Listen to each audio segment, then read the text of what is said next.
At the end of the topic, you will be able to understand the components of the Parliament, describe the two houses of the Parliament, discuss about the qualifications, term and powers of the Lok Sabha, recognize the role of the Speaker as the presiding officer of the Lok Sabha, describe the Rajya Sabha, analyze the term and qualifications of Rajya Sabha, understand the role of the chairman. Elections at various levels.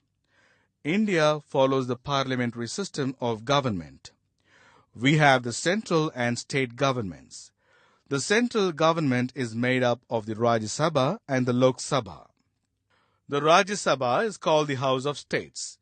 The Lok Sabha is called the Houses of People. The Lok Sabha is more powerful than the Rajya Sabha. The members of the Lok Sabha are voted directly by the people in elections.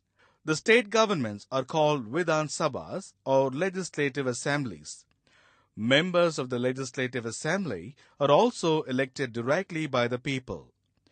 Apart from the central and state governments, we also have local government bodies.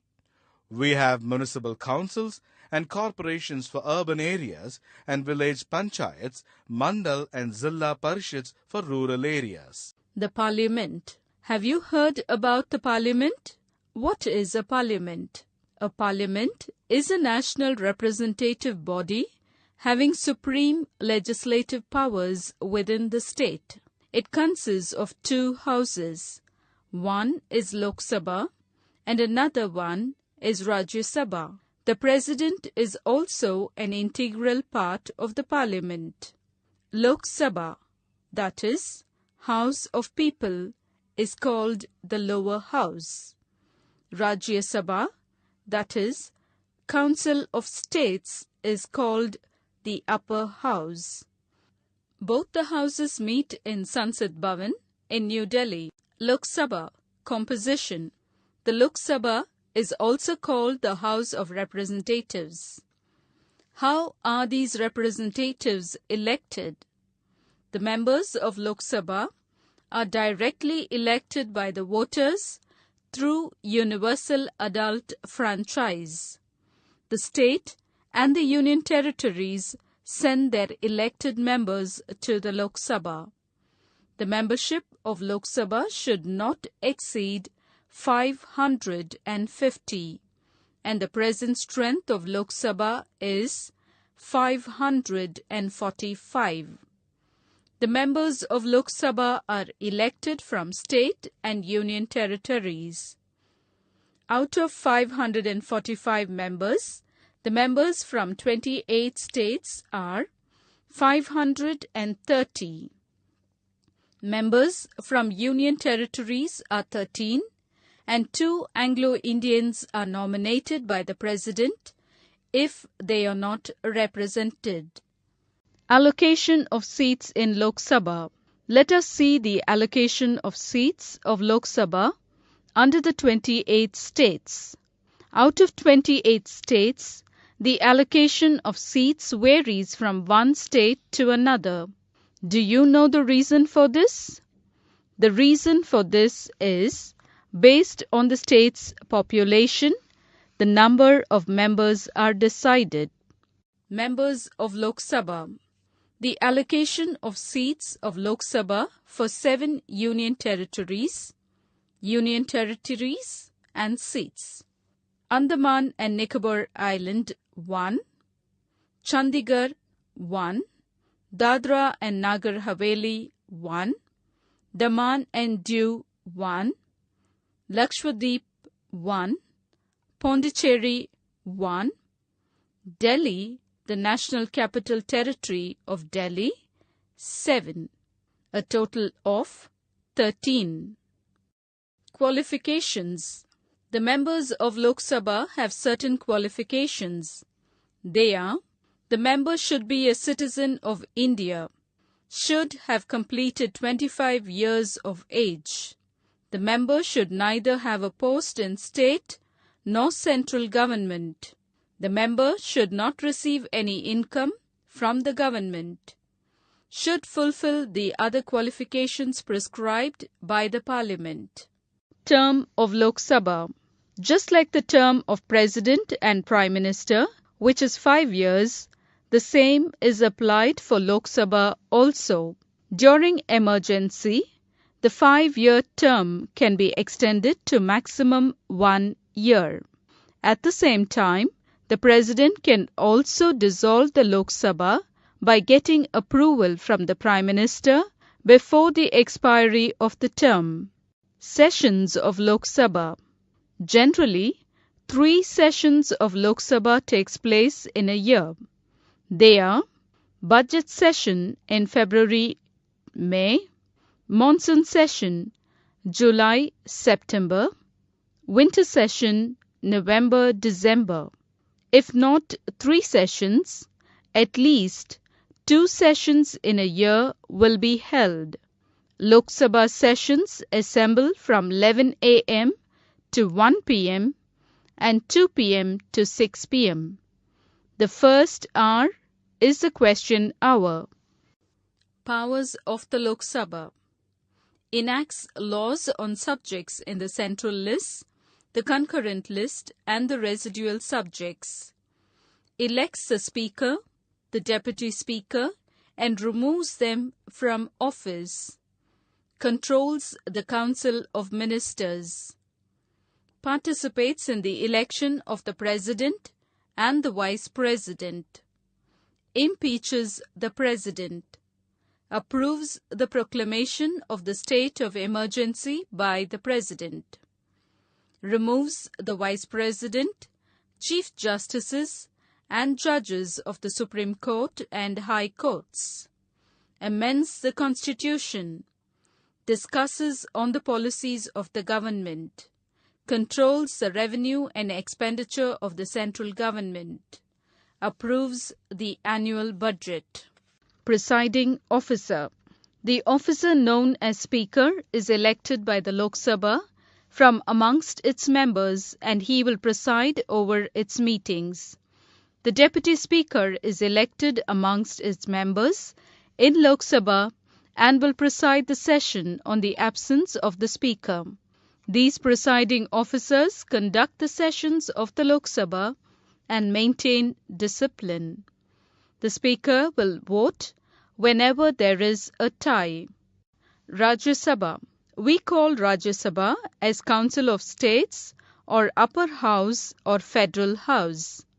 The maximum strength of Rajya Sabha is 250, and out of 250 members, state legislative members elect 238 members indirectly, and the balance 12 members are nominated by the President. The 12 members whom the President is nominating should be popular in the field of arts, literature, etc.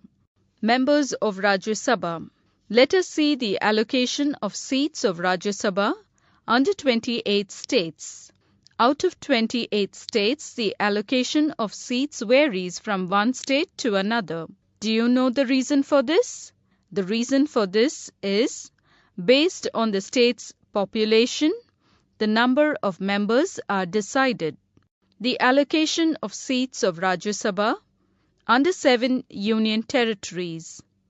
Out of 238 members, 12 members are nominated by the President.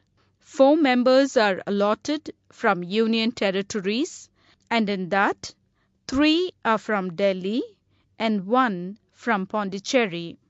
Qualifications. We have seen that for the upper house Rajya Sabha, 238 members are elected from the states and union territories. These members are selected based on certain qualifications like should be a citizen of India, should have completed 30 years of age, should not be an employee under state or central government, should not receive any income from the government.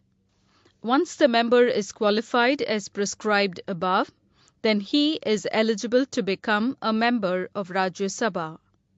Term of Rajya Sabha.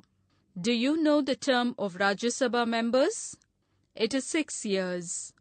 Rajya Sabha is not subject to dissolution because 1/3 of its members retire every second year. So, Rajya Sabha is called a permanent body. Presiding officer of Rajya Sabha. The Vice President of India, as per the Constitution, shall be the ex officio chairman of the Council of States. The Vice President is part of the executive and also the chairman of the Rajya Sabha. The Vice President has thus a dual capacity and holds two separate offices. Vice President Hamid Ansari is the ex officio chairman of Rajya Sabha. The deputy chairman of the Rajya Sabha presides in the absence of the chairman. Role of Rajya Sabha. Rajya Sabha, being a federal chamber, enjoys certain special powers under the Constitution. Rajya Sabha members check the actions of Lok Sabha thoroughly as they have experience and wisdom and take decisions appropriately. Role of Rajya Sabha is less as far as financial matters are concerned. For example, a money bill is introduced in the Lok Sabha and is transmitted to Rajya Sabha. Here, the power of Rajya Sabha is limited. The financial bill cannot be introduced by Rajya Sabha. Under certain aspects, Lok Sabha lacks some powers where Rajya Sabha enjoys special power.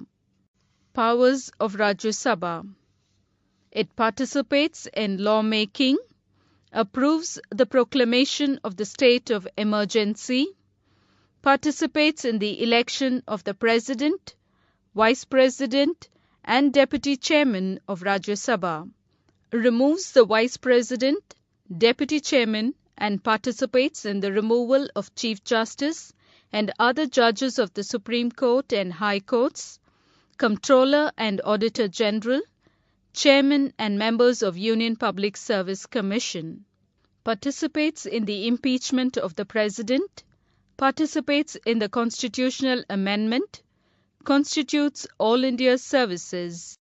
In this topic you have learnt the composition of the lower house or Lok Sabha in the Parliament, the qualifications, term and powers of Lok Sabha, the role of the Speaker, the upper house or the Rajya Sabha and its members, the qualifications, the terms and powers of Rajya Sabha, the role of Chairman as a presiding officer. At the end of the topic, you will be able to recognize the powers and functions of the Parliament, understand the composition of the Union Executive, appreciate the role of the President, identify the qualifications needed to be a President, enumerate the powers of the President of India. The Parliament. The Parliament comprises of the Lok Sabha and the Rajya Sabha, and it is called a bicameral legislature. The chief function of the Parliament is making laws. The laws should ensure peace and security to the citizens.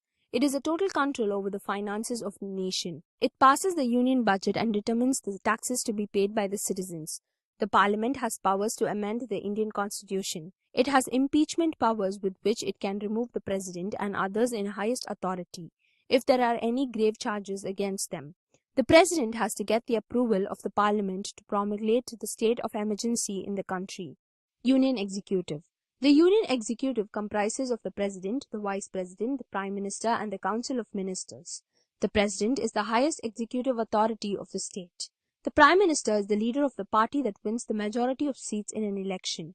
The Council of Ministers assists the Prime Minister in the functioning of the executive. Parliament and lawmaking. The Parliament is a supreme body which makes laws on items in the Union and concurrent list.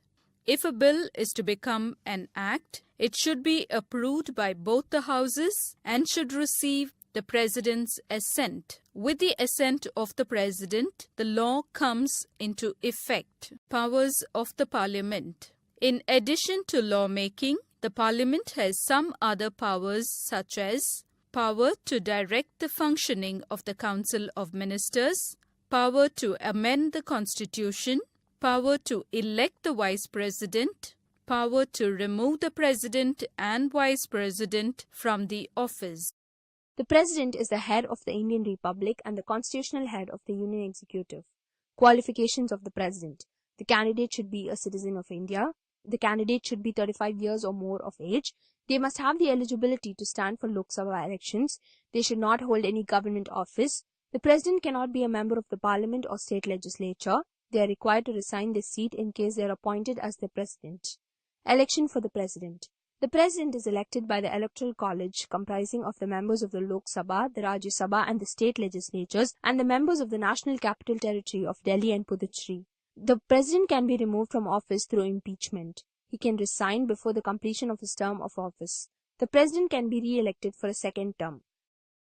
The President of India holds the highest power of authority in our country. Our Constitution has given the President two kinds of powers. One is general powers and the other is emergency powers.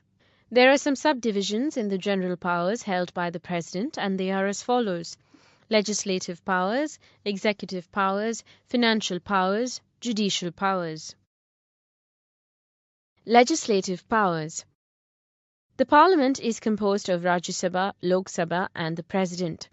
The President is the integral part of the Parliament and he enjoys certain legislative powers which we are going to see about now. We will see the legislative powers of the President one by one. To call for a session of both Houses of Parliament or to discontinue a session lies in the hands of the President. The President addresses joint sittings of both the Houses of Parliament. He or she is responsible to nominate 2 Anglo-Indians to the Lok Sabha if there is no representation for them. The President also nominates 12 members to Rajya Sabha. The President gives his assent to the bills passed by the Parliament. The President also has the right to return the bills passed by the Parliament for its reconsideration. The President is responsible to issue ordinance for the welfare of the country when the Parliament is not in session. He or she approves certain bills for introduction in the union or state legislature. Though the Houses of the Parliament designs a bill, it is the President who has to give his or her assent to certain bills passed by the state legislature. Executive powers. The President enjoys 2 kinds of powers.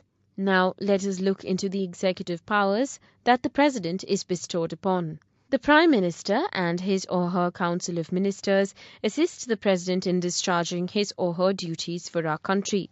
Following are the executive powers enjoyed by the President. The implementation of the Act passed by the Parliament vests with the President.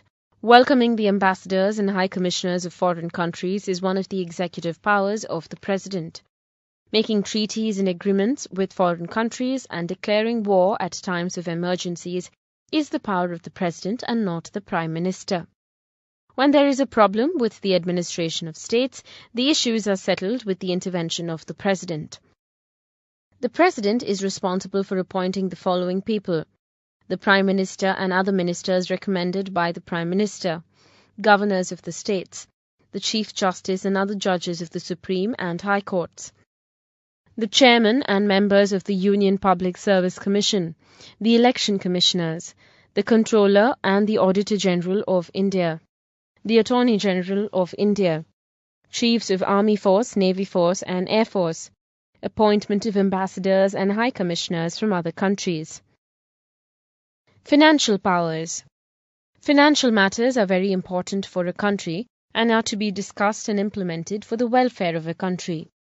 So let us now see what are the financial powers the President has to implement. Without the approval of the President, no financial bill can be passed in the Parliament. The President plays an important role here.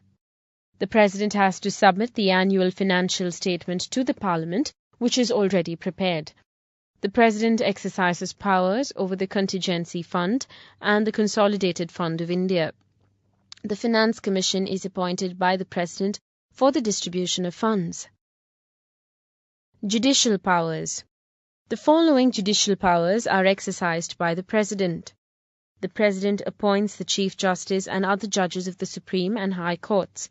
The President grants pardons, commutes, remits, or temporarily suspends the punishments or sentences awarded by the court. The President seeks the opinion of the Supreme Court on constitutional, legal, or other matters. There is no need to follow suggestions. Emergency powers. The emergency powers are not exercised during ordinary times. These emergency powers are put into force only at the time of emergency. If a state or the country faces any critical situation at that time, these powers are used. This is called the state of emergency. As per the Constitution, 3 types of emergency can arise in a country, namely, external aggression, war, internal disturbances due to agitation of people, law and order problems in the country. Failure of state administration due to which the government cannot be carried on in accordance with the Constitution. Financial crisis arising in a particular state or in the entire country. Enormous power has been given to the President by the Constitution to face the state of emergency. Powers to decide whether a state of emergency exists or not. During the state of emergency, certain changes occur in the administration, like the fundamental rights are suspended, the self-rule of the state is suspended, the legislative powers of the states are assumed by the Parliament, the Union government gets emergency powers. In this topic, you have learned the 2 types of powers vested with the President, the importance of general powers, the 4 types of general powers, the emergency powers, and when the emergency powers are used in a country.